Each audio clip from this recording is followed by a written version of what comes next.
Austin, a vibrant and fiercely independent musical mecca in the heart of Texas. You can't tell the story of Austin without its music culture being front and center. It's a vast galaxy of styles and genres, from gritty blues to electronic beats, from psychedelic rock to country folk.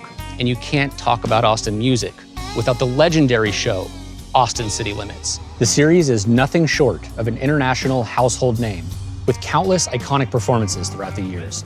This year is the 43rd season and marks a major milestone in the show, distinguishing it as the longest-running music television program in the world. To celebrate the occasion, we are documenting the show, from the legacy musicians gracing its stage to the hardworking crew who make it happen. We'll also explore the powerful symbiosis between ACL and the city itself. For our first episode, we're checking out Ed Sheeran, who's gearing up for his second ACL taping. Ed last hit the stage in 2014, and since then, his career has skyrocketed.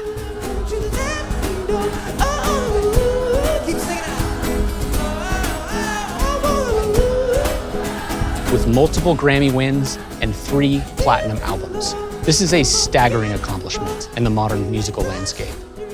This is ACL Backstage with Ed Sheeran.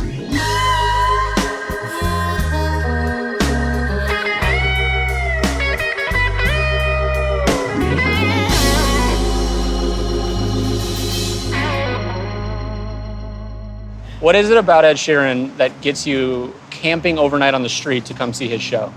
For me, it's that he hasn't changed from day one. He's still the same guy from, busking in the streets. There's no one that I've ever seen do what he does on stage, just be alone with that loop pedal and just create the show that he does, because it's fantastic. Let's give him a big Austin City Limits welcome.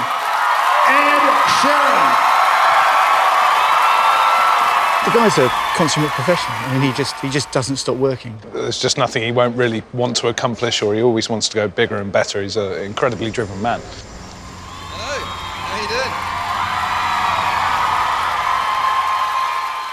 I feel this is going to be quite fun tonight. I think this is going to be fun. Thank you for giving up your Sunday. Coming out on a Sunday when Game of Thrones is on tonight. I appreciate that. That's great.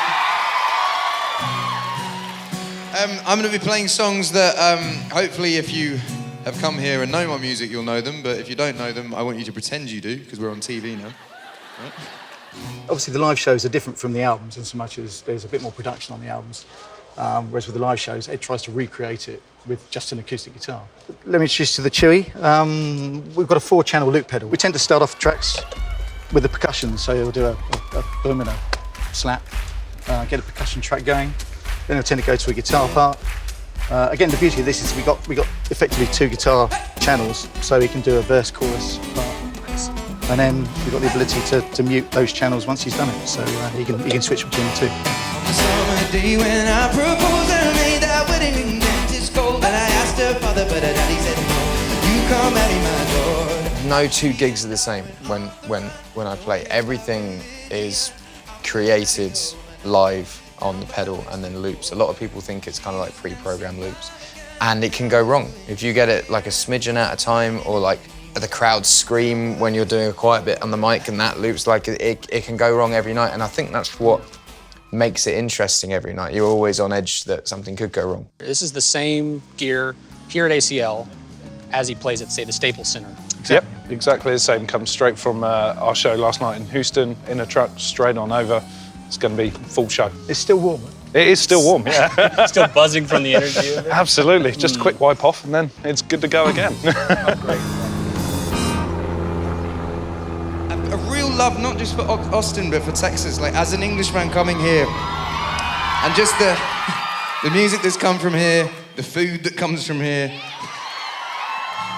I heard some of you lot were queuing up really, really late last night to come, so thank you for queuing up as well.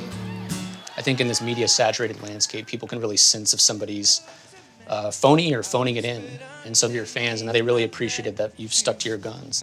I make music as an expression of self and to get out whatever demons or like bad stuff you have in you and turn it into something good. There's fans out here that have been waiting since 9 p.m. last night, so you have some very devoted fans here. I've got to be honest though, man, like I've never found that weird because I used to do that. Like people that I did that to Jason Mraz, I did that to Damien Rice, Eric Clapton. Like, I was always front of the queue. I always turned up really early and did that. I don't find that weird at all. I'm kind of like, yeah, that's what you do if you're a fan. So I'm really happy that people like my music as much as I liked other people's music. That's beautiful. It's like a continuum. Yeah, well, the same for like, every time someone comes up and asks me to write lyrics and to get it tattooed on, and they go, oh, do you find this weird? And I'm like, well, when I met Mike Skinner from the streets, I got some, or Bon Iver, or... Oh, did you really? There's lyrics, okay.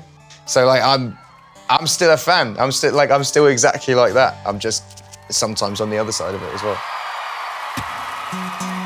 It's lovely playing these songs that, you know, are really personal, but don't feel personal because you're playing them to people that understand every word of them. And they're like, yeah, I get it. Because sometimes I write a song and be like, oh, I can't believe, like, I've gone through this, I'm the only one that's gone through it. You know, you think these sort of things, and then you see people at gigs, and like a song like Don't is so specific, and then people can relate to it and be like, oh, that's happened to me. It's a very cool thing. And I never saw him as a threat until you disappeared with him to have sex. Sing it back for me. It's not like we were both on tour. I wasn't looking for a promise or commitment, but it was never just fun, and I thought you were different. There's not the way you realize what you wanted. It's a bit too much, too late, if I'm honest. All this time, God knows I'm singing. I don't know when my love, that heart is so cold. It's the crowd that makes an Ed Sheeran concert. Just to see the faces, the excitement that they have on their faces, the singing, they know every lyric and everything. That just makes such great television. His command of a crowd is just unbelievable.